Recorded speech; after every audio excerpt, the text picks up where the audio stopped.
Mesdames, Messieurs, bienvenue dans ce numéro This is Culture consacré à l'orchestre Les Bantous de la capitale qui, à l'occasion de leur 60e anniversaire, offrira un concert à Pointe-Noire ce 4 août 2019 à l'Institut français de Pointe-Noire. Retour sur le parcours de ce groupe qui est plus vieux que la nation indépendante qu'il a vu naître en 1959, le Congo-Brazzaville.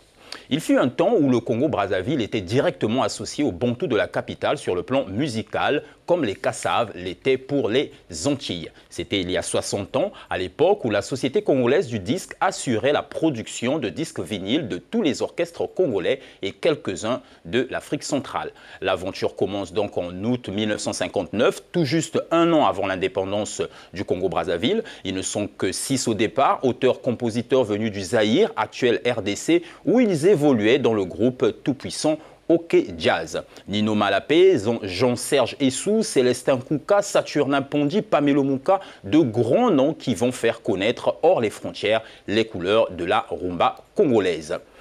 Le nom Bantou serait né d'un sursaut d'orgueil de ces Brazzavillois qui, après avoir quitté Léopoldville, actuel Kinshasa, voulaient prouver qu'eux aussi avaient du talent et pouvaient faire succès à l'image du tout-puissant OK Jazz. D'où ce titre, hymne à la musique congolaise, Comité Yabantu, suivant cet extrait.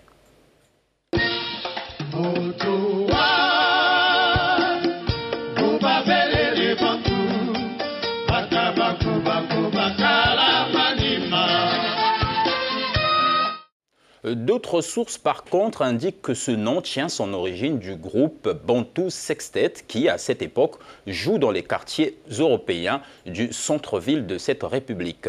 Leur premier tube sera intitulé Wa Bébé.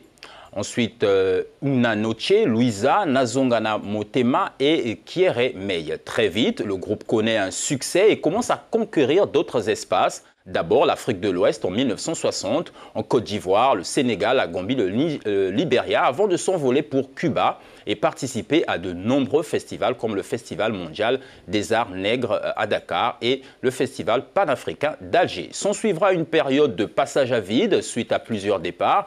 Passy Mermans, Pamelo Mouka, Célestin Kouka et Cosmos. Et après donc ce départ, la période de sécheresse s'achèvera avec le recrutement de nouveaux talents et sous l'impulsion de Nino Malapé, le groupe reprend du souffle et connaît une montée fulgurante avec le retour de Jean-Serge Essou, rentré tout fraîchement de la Martinique. Nous sommes dans les années 70, années qui marqueront l'histoire de ce groupe perçu comme l'étendard d'un pays alors en plein essor industriel. Quelque temps plus tard, donc en 1972, le groupe accompagnera les Diables Rouges à Douala pour la 8e Coupe d'Afrique des Nations de football au Cameroun, une édition qu'ils remporteront en battant le Mali 3-2. Du 14 décembre 1974 au 15 janvier 1975, sur l'invitation du Conseil national de la culture de Cuba, la délégation de l'orchestre Les Bantous de la capitale donnera dans toutes les provinces de l'île de Cuba de nombreux concerts de musique. Le groupe fêtera par ailleurs ses 50 ans de carrière en France au Festival d'Angoulême à l'Olympia à Paris. Si les Bantous de la capitale est l'un des plus vieux groupes d'Afrique à avoir résisté à l'épreuve du temps, la plupart des membres qui ont formé ce groupe ne sont plus de ce monde. Nous sommes quand même allés à la rencontre d'un des derniers créateurs de cet emblématique orchestre, Edouard Nganga dit Vieux Edo, pour nous livrer les secrets de leur longévité.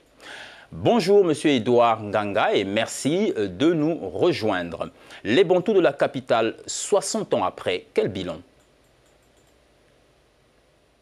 60 ans après, malgré le décès de la plupart des anciens et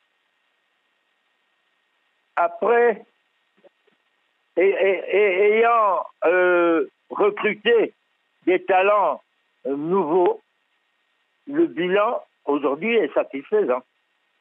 Bon, mais à l'époque, nous avons été prévoyants.